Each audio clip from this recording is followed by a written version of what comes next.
Cop waits at Overgrown yard, then asks for favor. The response was unexpected.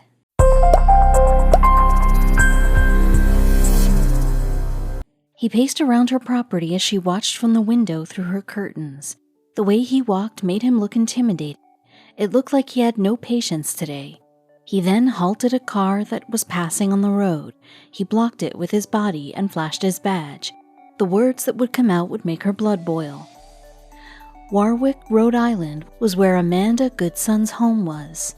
She lived in a small suburb and only had her cat to keep her company. His name was Tommy. She had already finished working and was retired. She spent most of her days visiting the nearby community pool and look at bakeries. She'd also hang out with her best friends. Despite all of that, her favorite pastime was to look after her neighborhood and its neighbors.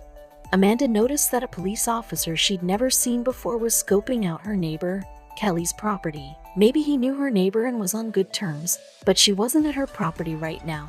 But then it happened again. He was scoping her property again. She had a funny feeling about the situation. She needed to keep an eye on him. The officer trudged over the long grass of Kelly's lawn. Was he searching for something?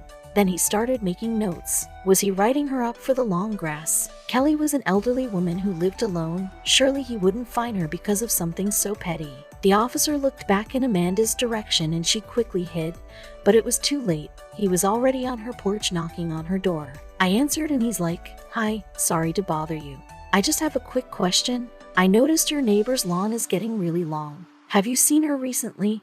Amanda remembers. She had to think of something quick to help her neighbor. "I'm not sure where the homeowner is, but she might be at work. She's 73, lives alone, and still works every day. It's been hard on her without a retirement plan to help her survive." Amanda was trying to appeal to the officer's sensibilities. The officer looked at her with a glare inside. He then asked for her name. Amanda had to be honest with the officer and gave him the name. After he left, she returned to the window to keep watching him. Who knows what he wanted?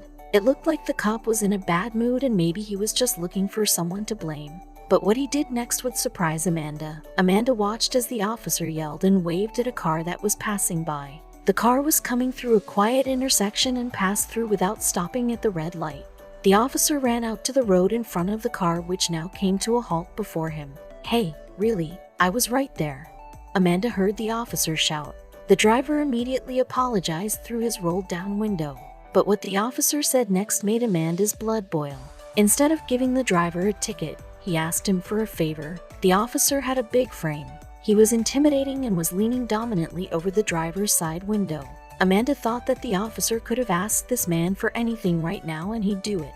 As predicted, the man eagerly agreed and drove off in a hurry. Amanda regretted not filming it, but when he returned, she wouldn't make the same mistake. The officer went back to Kelly's yard and began to look in through her windows. Amanda already told him she wasn't there. What was he going to do?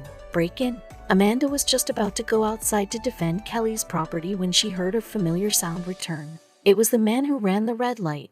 This time he returned with something large sticking out of his trunk. The officer waved at the man to wait and took out his notepad again. He quickly scribbled something down and stuck it to the front door of Kelly's house. The officer then walked over to the man's car trunk and shouted at him to give him a hand. The driver obliged and quickly came to his aid. What on earth was he doing? Amanda watched as the man helped the officer take out a lawnmower. The officer clapped the man on the back and told him to come back in half an hour. Amanda whipped out her phone and began to film the officer mowing Kelly's lawn. Her eyes began to fill with tears as the startling realization of his kindness began to set in. Why was he doing this? "I kept noticing at the house, the grass kept getting longer and longer," Officer Matthew Caradimo said, speaking of Kelly's yard, so he decided to perform a welfare check during routine patrols. When Caradimos found nobody home, he returned a couple of times more, hoping to catch the homeowner. When he found no luck, he knocked on Amanda Goodson's door. But when he heard what she had to say, he knew he had to do more.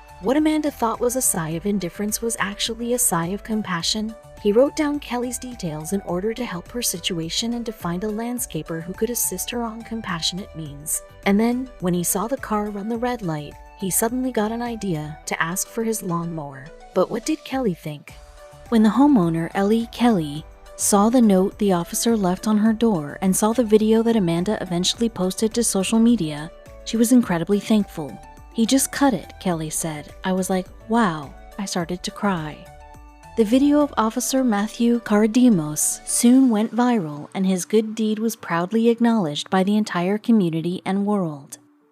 Even the Warwick Police posted the video with the caption, "Oftentimes, police work is about giving back to our great community." Last week, one of the officers noticed an overgrown lawn in his beat. After making sure the resident was okay and just in need of some assistance, he found a lawnmower to borrow and took care of the yard. What goes around will come around.